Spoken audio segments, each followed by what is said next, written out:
materia fiscal, porque estos juicios forman parte de los procedimientos fiscales y administrativos. Es simple. ¿Ok? Y si se dan cuenta, no lo van a encontrar con la palabra fiscal.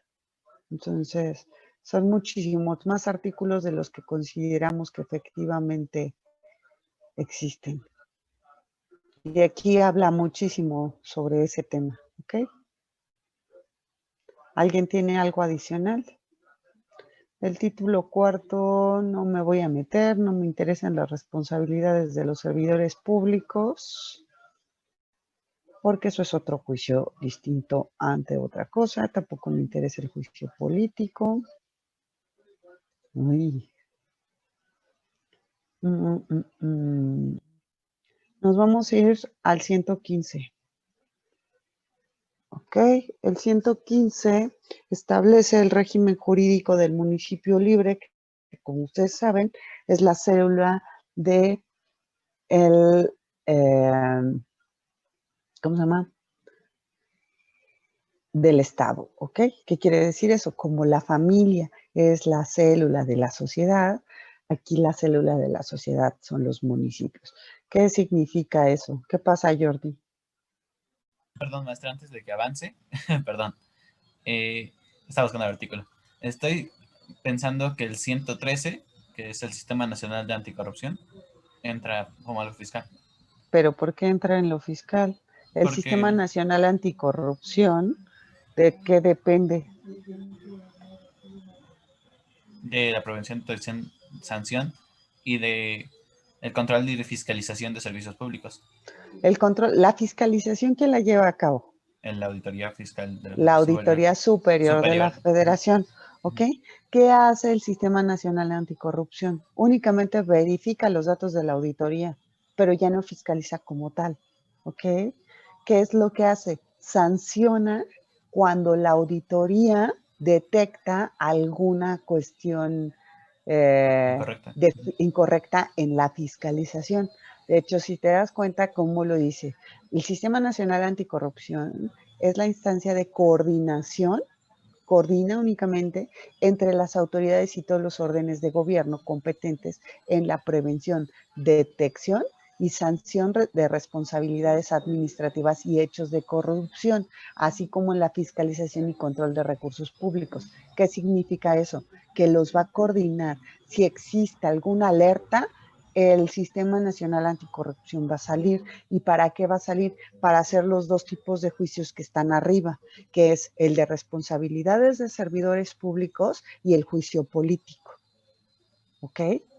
Es como, es el órgano que se va a encargar de mandarle el documento a la Fiscalía General de la República, que antes era la Procuraduría, para decirle, oye, chato, aquí hay un delito, necesito que lo persigas. Y entonces, ¿qué hace la Fiscalía? La Fiscalía va y acusa al servidor público, funcionario, político, etcétera, etcétera, de que ha realizado X o Y actos ante el Ministerio Público. Y entonces el Ministerio Público, ¿qué hace? Investiga todo y ya te estás yendo a un juicio criminal, básicamente. ¿Ok? Entonces, como tal, él no fiscaliza. Si se sirve de otros instrumentos, como sería en este caso para el tema de recursos públicos de la Auditoría Superior de la Federación, ¿ok? Y de hecho, si se dan cuenta, habla de la Fiscalía Especializada, que es aquí en el 1. El sistema contará con un comité coordinador que estará integrado por los titulares de la Auditoría Superior de la Federación, que es la que fiscaliza, ¿de acuerdo? Y de la Fiscalía Especializada en Combate a la Corrupción, que es una especie de procuraduría. ¿Ok? De la Secretaría del Ejecutivo, etcétera, etcétera. ¿Dudas hasta aquí? Pero sí tenía otro artículo, perdón por la... ¿Cuál es el otro? O Bueno, sea, aquí te estoy diciendo por qué no es fiscal, porque no lo vamos a utilizar específicamente en la materia fiscal, sino este ya es un conflicto diferente que se genera al interior de un órgano de gobierno. ¿Por qué? Porque una persona se robó el dinero, porque no entregaron las cuentas correctamente, porque se detectó en la auditoría que algo está fatal o que no cuadra el balance. Ahí es donde entra, ¿ok? Pero entonces Pero ya sería más es penal. más es un organismo, ¿cómo se llama? Que busca sancionar, ¿ok? ¿Cuál era el otro artículo, Jordi? Era sobre el de juicio político que se les hacen a los senadores y a los fiscales y al fiscal general de la República. El Pero 110. ahí, ¿cuál es la parte fiscal? O sea, ¿qué significa que sea un juicio político? A ver, señores, ¿por qué existen los políticos? ¿Qué es un político? Son unos mentirosos, hijos de Suchi, etcétera, etcétera. Sí, ya sabemos. Pero ¿qué hace un político? ¿Qué dice el tumbaburros que es un político? Va a decir, experto en política. ¿Y qué es la política?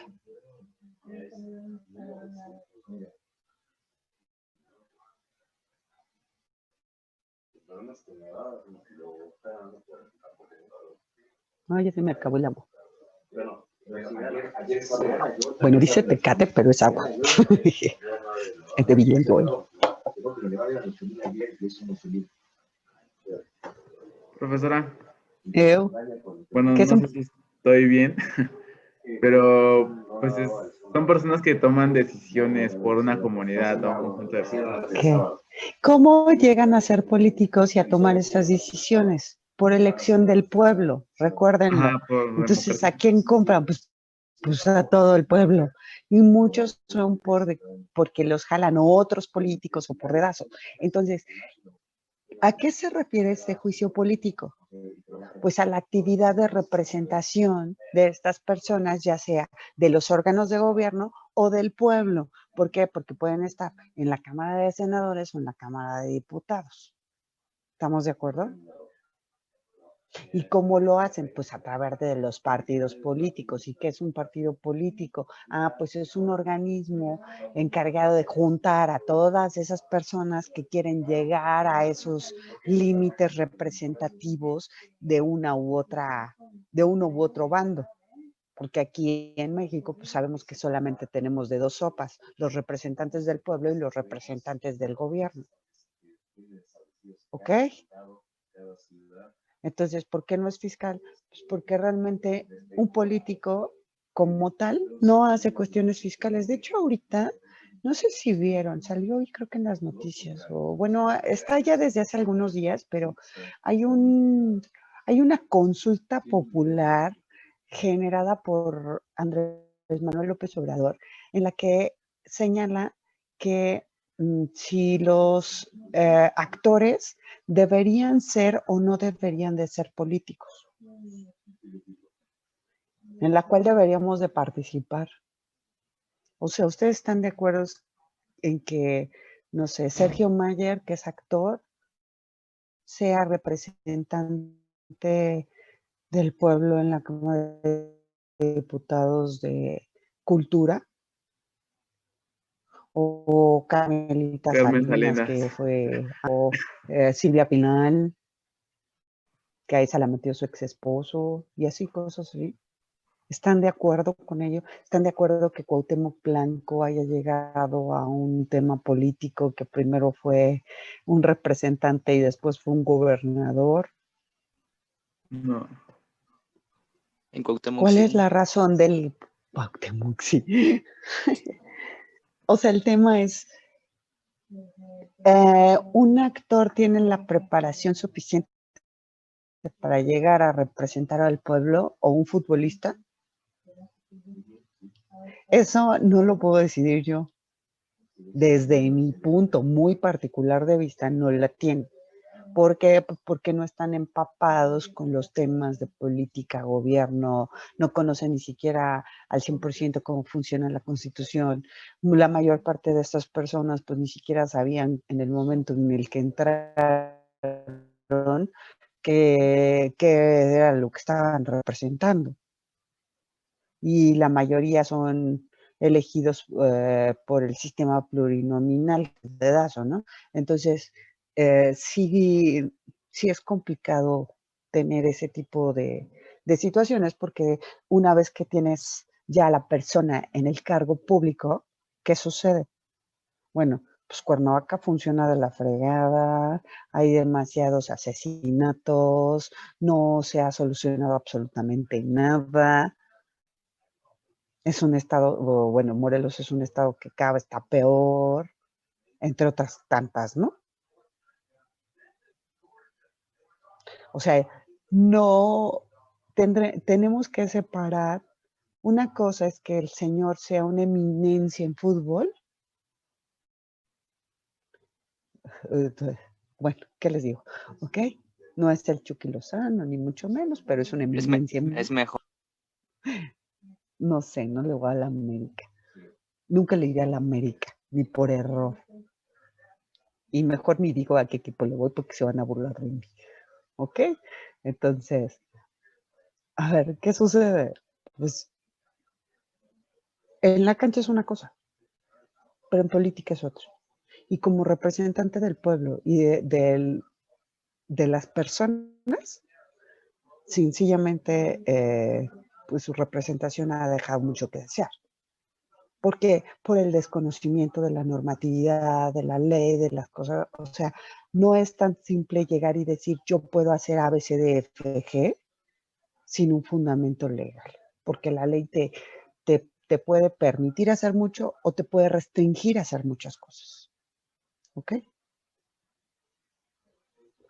Acuérdense que la ley te da prácticamente todo, desafortunadamente.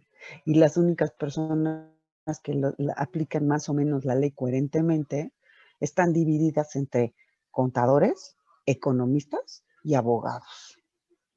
Como que no hay muchas más opciones por ahí. A lo mejor uno que otro administrador, pero los que más utilizan las leyes son esos tres,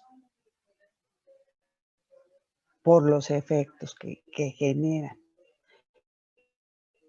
Y de ser el caso, que quieran que la mejor opción entre un abogado, un contador y un economista para ser presidente, gobernador o representante, siempre va a ser el economista. ¿Por qué? Porque tiene la visión tanto del abogado como del contador y va más allá con proyecciones actuariales y otras cosas. O sea, cada carrera tiene algo en específico. ¿Estamos de acuerdo? Pero ojo, eso no quiere decir que no seamos buenos o que no podamos. Claro que podemos, pero en el supuesto que uno de nosotros llegara o que llegara un futbolista de tal envergadura, ¿qué tendría que suceder? Bueno, que el señor por lo menos se tendría que rodear de un gabinete o de unas personas que cumplan con el aspecto legal, el aspecto económico, el aspecto contable del lugar al que va a regir. Situación que no es el caso. O sea, te jalas a tu mejor cuate, que es un borrachales y que no sirve para nada. Entonces, bueno, pues ahí se los dejo sobre la mesa. Si encuentran la consulta, porque la verdad es que yo nunca he encontrado las consultas, no sé en dónde se hace, estaría buenísimo que emitieran su opinión al respecto. ¿Vale? Bien. ¿Algún otro punto aquí?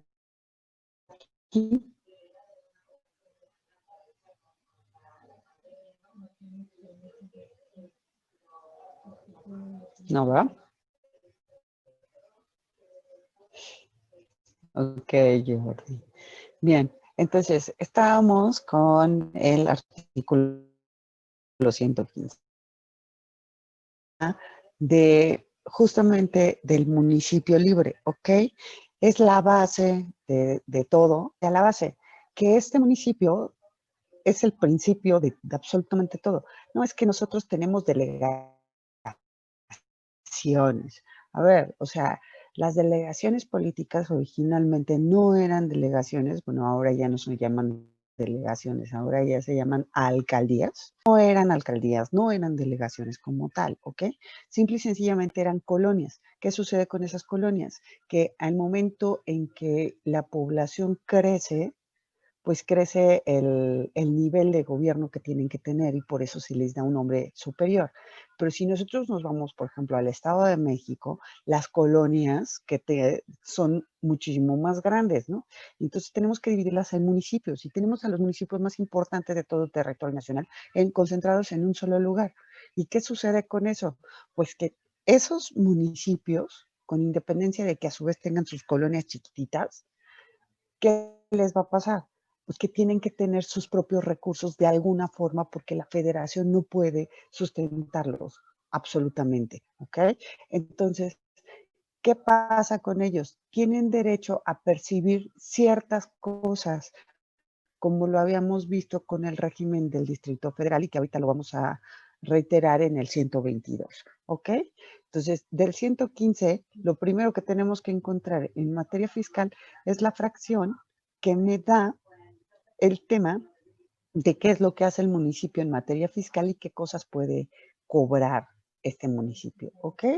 Y esto está ahora verán, aquí está, Es la 4, fracción ¿no? tercera. Primero la tercera, ¿ok? ¿Qué es lo que tiene la tercera? ¿Qué es lo que tienen que hacer ellos por sus propias funciones? ¿Ok? Entonces, tienen a su cargo agua potable, drenaje, alcantarillado, tratamiento y disposición de aguas residuales, alumbrado público, limpia, recolección, traslado, tratamiento y disposición final de residuos, mercados y centrales de abasto, panteones, rastro, calles, parques, seguridad pública y lo que las legislaturas les otorguen. ¿Qué significa que tengan todo esto a su cargo? Ojo, que ellos lo van a manejar como mejor, inclusive imponer contribuciones. ¿Por qué? Porque el agua potable, el drenaje, el alumbrado, la limpia, los mercados, los panteones, los rastros, las calles, parques, jardines, la seguridad pública no se paga solo. Entonces, ¿qué tengo que hacer? Pues establecer contribuciones específicas de cuánto vas a pagar por agua, drenaje, alcantarillado, etcétera, alumbrado público. Y quiero tener un lote en el panteón de, no sé, de Cuautitlán Izcalli o de donde quieran. ¿Qué tengo que hacer? Pues pagar el lote al municipio antes de tener el panteón. No, es que yo ya lo compré aquí en el Parque Memorial de, no sé, ¿dónde está ese? No sé, está en un municipio ahí en el estado de México. Oye, pues sí, está padre, pero significa que ese panteón ya pagó y tú tienes que pagar lo que corresponde a ese lote. Entonces, a lo mejor el lote me cuesta 300,000 pesos. Uy, qué barato, ¿no? ¿Y cómo le voy a hacer para pagar eso? Pues eso implica que ya estás pagando la parte del panteón. ¿Ok? Por ejemplo, los mercados y centrales de abasto, bueno, pues si yo voy a comprar ahí, voy a tener que asumir los precios que trasladan el precio de los locales a uno de ellos. ¿Ok? Si yo vivo en un municipio, pues tendré que pagar lo que corresponda al mantenimiento de la calle, el parque, el jardín o el equipamiento, el agua potable, el drenaje o lo que corresponda. Ay, maestra, ¿por qué en Chalco no hay se acaba el agua y hay agua una vez al mes? O bueno, a ver, o sea, también depende del nivel socioeconómico de cada lugar. Si las personas no pagan, pues tampoco es como que muy factible que exista un centro de primera categoría. ¿Por qué? Pues porque está a cargo del municipio, no de la federación. ¿Sí se entiende? Es que ¿por qué es tan malo el servicio en X municipio del Estado de México? Por esta razón. ¿Por qué? Porque el recurso es limitado. Si bien tienen partidas presupuestarias a cargo del presupuesto general, de los impuestos y de los endeudamientos, de los ingresos tributarios y no tributarios federales, llega el regidor y se clava la mitad de lo que recibe, pues también estamos fritos. Porque eso Profesora, pasar en prácticamente todos los municipios. ¿Qué onda? perdón. Entonces, en pocas palabras, este artículo nos dice, bueno, la fracción tercera nos dice que tenemos todo eso, bueno, el municipio tiene todo esto y que lo va a manejar de la mejor manera posible, pero se va a tener que pagar por ello. ¿Solamente se refiere a eso? Es que se le estaba cortando un poquito la internet. No, el municipio no paga por ello. Hace las mismas funciones del Estado. Tiene a su cargo estas funciones. ¿Qué quiere decir que las tenga a su cargo? Que va a tener que arreglárselas para dar todos estos servicios públicos. Es decir, que va a tener que todos estos servicios, lo habíamos mencionado. Entonces, si generan un gasto, tiene derecho a establecer contribuciones sobre todo esto. ¿Por qué? Porque quien lo usa tiene que poder adquisitivo responda para que todos los demás también lo usen. Acuérdense que el Estado ayuda, pero no puede hacer todo. Por eso es que se establecen las contribuciones. ¿Qué dijimos que más o menos eran las contribuciones? Pues eran los tributos que se iban a pagar para el mantenimiento, sostenimiento del Estado. En este caso, de estas en específico, de estas funciones, ¿qué pasa con estas funciones? Estas funciones no están a cargo del Estado, Federación. Estas funciones en específico están a cargo del municipio. Por lo tanto, el que va a cobrar por ellas y el que está obligado a repartirlas, a repartir y organizar lo que cobra por todo esto, es el municipio. A lo mejor el municipio no considera prudente el de echarle, pero sí le interesa construir calles y parques, porque está muy feo, está muy gris. Y entonces, a lo que se dedica es a pavimentar calles. A lo mejor no le interesa todo eso, lo que le interesa es tener accesos a la carretera México-Puebla. Y en eso invierte. Entonces, este tema es específico del municipio. ¿Sí me explico? ¿Qué onda, Jordi? Sí, profesora, gracias.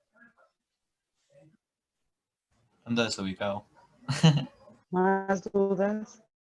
O sea que buscan Anda satisfacer desubicado. los Es intereses de la extraño. comunidad, pero con base a lo, bueno, ¿cómo decirlo? No sé cómo explicarme. Con base a las prioridades del municipio, por ejemplo, el agua. A lo que recaudan, tienen una partida presupuestaria, sí, pero es mínimo. ¿Ok? Entonces, van a tener que encontrar la manera de satisfacer todas sus necesidades con base en lo que pueden cobrar, que son estas funciones. ¿Sale? Ok. Y de hecho, por eso te dice en la cuarta, esta cuarta, que los municipios administrarán libremente su hacienda. ¿Qué significa? Que de las funciones que tengan y de los recursos de la federación, ¿qué partida se va para qué cosa? Siempre y cuando, obvio, de los recursos de la federación tienen que rendir cuentas. Ahí no hay pierde. Pero de los suyos pueden hacer un cacahuate. Entonces, ¿de qué depende que un municipio tenga mucho dinero o poco dinero? Pues también depende de lo que hayan impuesto en su hacienda pública, ¿ok? Entonces, esta fracción cuarta nos dice que estos municipios administran libremente su hacienda, la cual se forma de los rendimientos de los bienes que les pertenecen, o sea, lo que está en su territorio, así como las contribuciones y otros ingresos que las legislaturas establezcan a su favor, que es la parte proporcional federal. Ok, pero pues de todo lo que hay. O sea, ¿ustedes creen que la federación va a dar todo el dinero para que los municipios estén súper bien? Pues no, dependerá del tamaño de la población, del gobierno que tengan, de muchos factores, de las necesidades que impliquen, si tienen o no tienen comunidades indígenas. Tenemos que considerar que le falta agua, o sea, también son los de Oaxaca, los de Guerrero, etcétera, etcétera. Entonces, no es un municipio el que tenemos que analizar. Las partidas presupuestarias o los otros ingresos y contribuciones que se establecen para otorgar se tienen que dividir entre todos los municipios que existen en México. Por lo tanto, tú solito tienes que encontrar tus propios recursos. Y aquí te dice ya qué es lo que van a percibir, ¿no? Por ejemplo, las contribuciones, incluyendo tasas adicionales que establecen los estados sobre la propiedad inmobiliaria. ¿Qué es esto? Pues predial. Básicamente el predial es local. ¿Qué significa que sea local? Que cada municipio va a cobrar el predial de todas las casas que están en su zona. ¿Ok? Por eso dice de sufracción, división, consolidación, traslación y mejora, así como las que tengan por base el cambio de valor de los inmuebles. Es decir, si yo vendo mi casa en Chalco, ahí tengo una contribución. ¿Por qué? Porque a lo mejor cuando la compré tenía un precio y con el aumento de la plusvalía muy cara de Chalco, ahora resulta que mi casa vale 2 veces más. Poco probable, pero vale un poquito más. Entonces, ese será un ingreso que corresponda por la modificación en la plusvalía de ese bien y que corresponde a parte de predial y parte de contribución sobre la enajenación del bien inmueble. ¿Ok? Entonces, esa no tenemos problema. Luego dice, podrán celebrar convenios con el Estado para que éste se haga cargo de algunas de las funciones relacionadas con la administración de las contribuciones, porque a lo mejor no tienen la lana para tener una hacienda padrísima. El cabildo no puede absorber todo. Entonces el Estado puede utilizar algunas de sus funciones de administración para cobrar algunas cosas y otorgársela a ese Estado en particular. ¿Ok? Tienen derecho a las participaciones federales, que eso ya lo mencionamos. ¿Qué es una participación federal? Pues de todo lo que se recauda, lo que le toca al Estado y el Estado le otorga una parte a cada municipio. ¿Ok?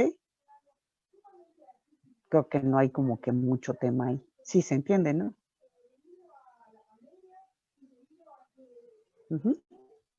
¿Qué son las legislaturas de los estados? Pues es su mini cámara de diputados y su mini cámara de senadores para que se regulen entre ellos y elijan a sus representantes exactamente igual. Y tenemos diputados federales, que son los que vimos en esta Constitución, y diputados locales de acuerdo a cada una de las legislaturas, de acuerdo a cada una de las leyes o de las constituciones de los estados en particular. ¿Ok? Y aquí estamos viendo dos temas, las leyes federales y las leyes locales. No hay mucho pierde. ¿Ok? Y a su cargo, que cuáles son, pues los de la fracción tercera.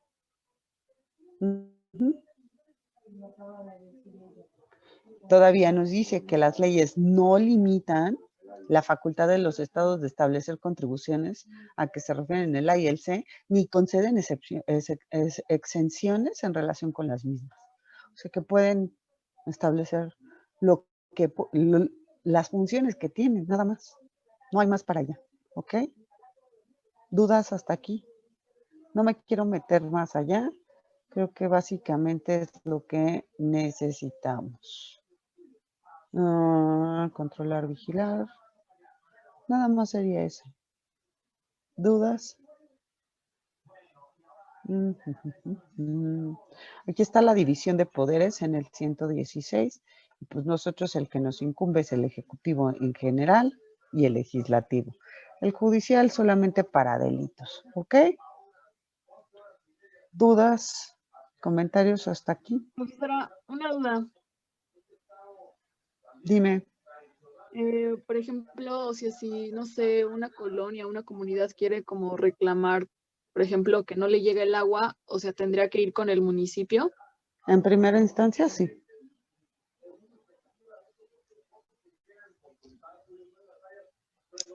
Y acuérdense que si existe mayor conflicto, pues siempre está la Auditoría Superior de la Federación que se encarga de fiscalizar que los recursos públicos otorgados a los municipios por parte de la Federación sean ejercidos de manera correcta. Para los recursos de los estados, cada estado tiene su órgano de auditoría local específica que hace las funciones de una auditoría superior, pero a nivel local. ¿Okay? Es la auditoría superior del estado o el órgano de fiscalización del estado. Los mismos órganos que hay a nivel nacional o federal existen para cada uno de los estados. ¿Ok? ¿Más dudas? Alan, ¿te quedó más o menos claro? Sí, pero está un poco confuso. Pues es un relajo, es mucha información y lo saben. Y todavía no empezamos con la parte fuerte, o sea, esta es la parte fácil y la parte de flojera. Imagínense cómo está la parte choncha, que es lo del código fiscal, que prácticamente vamos a estar iniciando la próxima clase. ¿Ok? Yo creo que hoy vamos a terminar con Constitución, si todo sale bien. Es mucho que ver aquí, porque muchas de estas cosas están en las otras leyes. Entonces, si ya las conocemos, pues no va a ser un tema para nosotros estar en ninguna otra materia de personas o personas morales, personas físicas y todo eso. Porque ya sabemos dónde está cada cosa, ¿ok? Inclusive auditoría. ¿Más dudas? Bien. Estoy en el ¿qué? Ya no sé, creo que ya me pasé. Ya no sé en dónde ando, espérenme. Déjenme checar en qué artículo estoy. 116, división de poderes. Miren, aquí está la entidad de fiscalización de las entidades federativas. O sea que sí existe para los estados. Es una mini auditoría. ¿Ok? Bien. Aquí les otorga el poder de que tengan sus constituciones, etcétera, etcétera. 117.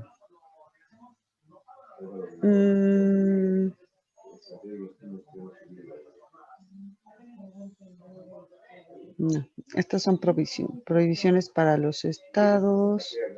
No. 121. El 122, este es el que me interesa. Este, junto con el 44 que habíamos visto previamente, que les dije, vamos a ver algo más en el 122, continúa con el régimen de la Ciudad de México, ¿ok? Que como bien saben, la Ciudad de México se constituye prácticamente como un estado adicional, ¿ok?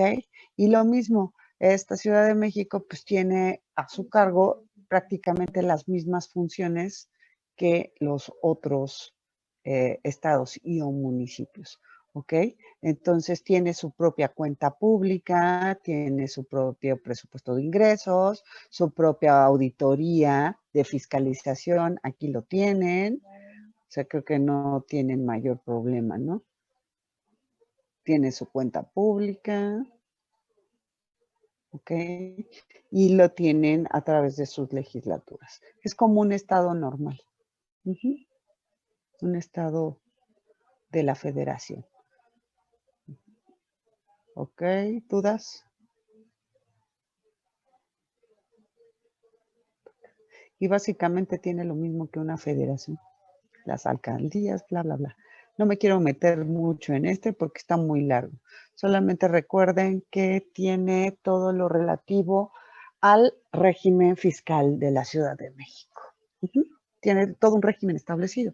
Entonces te dice que tiene los mismos órganos, su propia auditoría, sus propias legislaturas que generan leyes locales, etcétera, etcétera. ¿De acuerdo? Ok, vámonos con este. Este es un relajo. Creo que son de los más complicados de ver. ¿Ok? ¿Qué pasa con el artículo 123? Todo el mundo sabe que este artículo se refiere al derecho al trabajo, ¿ok? Y establece, ojo, este no está dentro de los primeros 29 artículos, sin embargo, es una garantía constitucional porque te da este derecho al trabajo digno y socialmente útil. ¿Qué significa eso? Que toda persona tiene derecho a trabajar, ¿ok? A trabajar en lo que le competa siempre y cuando sea un trabajo. Este artículo establece muchísimas, bueno, dos bases básicamente, ¿ok? Y las divide en dos apartados. El apartado A, que se refiere a los trabajadores en general. Estos trabajadores en general significa que están afiliados a un órgano específico que se llama Instituto Mexicano del Seguro Social. ¿Ok? Y el apartado B, que se refiere a los trabajadores al servicio del Estado, que están afiliados al Instituto de Servicios y al ISSSTE. Está muy largo el nombre. De Servicios y Sociales de los Trabajadores, de no sé qué más. ¿Ok? A ver, estas dos organizaciones, el IMSS y el ISSSTE, tienen dos características específicas. Son generados por el gobierno como organismos fiscales autónomos. ¿Qué significa eso? Que permiten que el derecho al trabajo sea tripartita. Ustedes lo debieron de haber visto en laboral. No sé si ya llevaron laboral o lo van a llevar. No, todavía no. Bueno, ¿qué quiere decir que sea tripartita? Toda persona que trabaja tiene derecho a ciertas prestaciones del Estado, a cierta seguridad social. Ahorita más o menos se los voy a explicar como muy a grandes rasgos porque no es un tema que corresponda a nuestra materia más que lo de los organismos fiscales autónomos, ¿ok? Significa que el Estado, el trabajador y el patrón, cuando una persona ingresa a las arcas laborales, sucede que estas tres personas, tanto el trabajador como el Estado como el patrón, van a hacerse una aportación proporcional al sueldo de ese trabajador. ¿Qué significa eso? Que se va a hacer una aportación proporcional. Esa aportación le va a dar al trabajador un sistema de seguridad social. ¿Qué quiere decir que va a tener un sistema de seguridad social? Que va a tener derecho a, primero, ¿se acuerdan cuando hablábamos del círculo vicioso? A nacer, crecer, vivir cómodamente, etcétera, etcétera, y morir. Bueno, lo que te dan estos organismos fiscales autónomos básicamente son seguros. ¿Qué es un seguro? Es un contrato a través del cual tú pagas por adelantado un riesgo futuro e incierto. ¿Ok? Por ejemplo, la maternidad, por ejemplo, la muerte, por ejemplo, los accidentes, por ejemplo, las incapacidades, entre otras cosas. Por ejemplo, la vivienda. Entonces tú empiezas a trabajar y tienes que estar dada de alta en uno de estos dos. No hay de otra sopa. O trabajas para el gobierno o trabajas para la iniciativa privada. ¿Ok? Cuando trabajas para la iniciativa privada, te aplica el apartado A. Cuando trabajas para el gobierno, te aplica el apartado B. ¿Ok? Cuando trabajas para iniciativa privada, te vas al IMSS. Cuando trabajas para el gobierno, te vas al ISSSTE. ¿Ok? Y a su vez, estos tienen sus propios suborganismos, como son el Infonavit, el FOBISSSTE, respectivamente. ¿Ok? Entonces, estas cuotas tripartitas, ¿para qué me sirven? Para que en dado caso que suceda alguna de estas cosas que les acabo de mencionar, yo pueda hacer frente a esa obligación.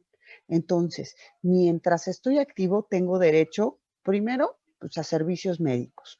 Segundo, pues a tener una vivienda digna, que era lo que veíamos con el artículo de hasta arriba, ¿no? Que, oigan, es que todo el mundo tiene derecho a vivienda digna. A ver, no, la condición es esta. Si tú no trabajas, no tienes derecho a casa, a menos que tengas el poder adquisitivo privado para poder comprarla. ¿Ok? Pero aquí tú estás generando. El proceso de trabajo significa que estás generando también para el Estado, para un Producto Interno Bruto, y es lo que hace que suba o baje. Entonces, entre más cantidad de empleos existen, pues más producción a nivel nacional hay más empresas, hay más capacidad de endeudamiento, existe mayor flujo de efectivo en un país. ¿Ok? Esa fuerza laboral implica muchísimas cosas. Por eso es que también tenemos unos sindicatos muy, muy enfermitos en materia laboral. ¿Ok? Entonces, ¿qué te regula esto? Bueno, pues cuánto tiempo vas a trabajar, cómo lo vas a trabajar, cuántas horas vas a cotizar, por qué las vas a cotizar. Te genera otro tipo de leyes como la ley del Seguro Social, la ley del ISSSTE, la ley federal del trabajo, entre otras muchísimas cosas. ¿Ok? ¿Dudas hasta aquí? Hasta aquí está fácil. Yo tengo El una duda, problema, dime. perdón. Es que no alcancé a escuchar esa parte de cómo es que son fiscales autónomos. Ahí voy, para allá voy. Ah, perdón. Aguántame. ¿Qué quiere decir que sean organismos fiscales autónomos? No son el SAT, ¿ok? De hecho, iba justamente para ese punto. El problema aquí, de todo lo que les acabo de explicar, casi con perita y manzanita, se suscita cuando una de esas tres partes deja de pagar, que normalmente no es el trabajador, tampoco es el Estado, sino que puede llegar a ser el patrón, ¿ok? ¿Qué pasa cuando eso sucede?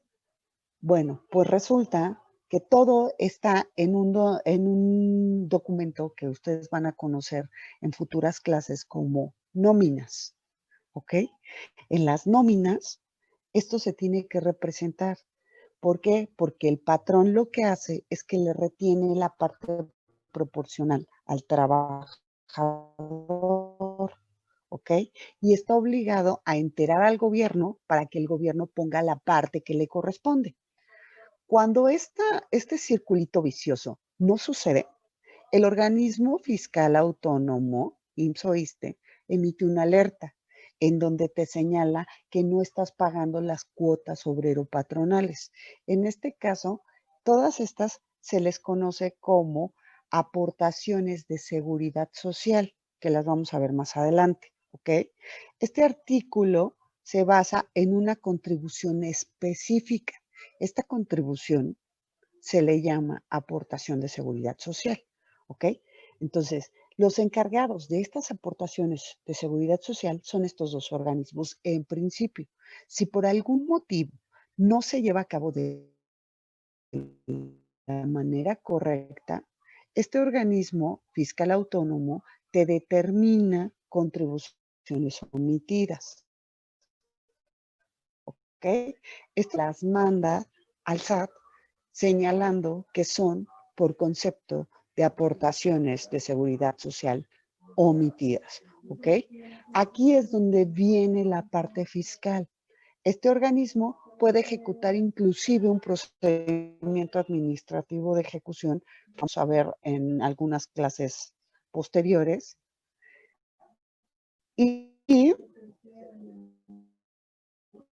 trata de aportaciones contribuyen para que el Estado te pueda proporcionar a ti, trabajador, aquellas cosas que tú requieres por concepto de seguridad social, que son estos seguros que acabo de mencionarles, que ya en la especie se llaman invalidez, vida, gastos médicos, pensión en edad avanzada, ¿ok? que también se les conoce como maternidad. Imagínense que van a tener un hijito y resulta que no tienen seguridad social. Pues, ¿qué va a pasar? Pues que les va a salir carísimo pagar un hospital privado. Profesora, ¿Estamos? Entonces, la idea de esto es esa en específico. Mande, perdón, está dime. fallando mi internet un poquito y se me cortó en la parte de fiscal. ¿Cree que lo pueda repetir, por favor?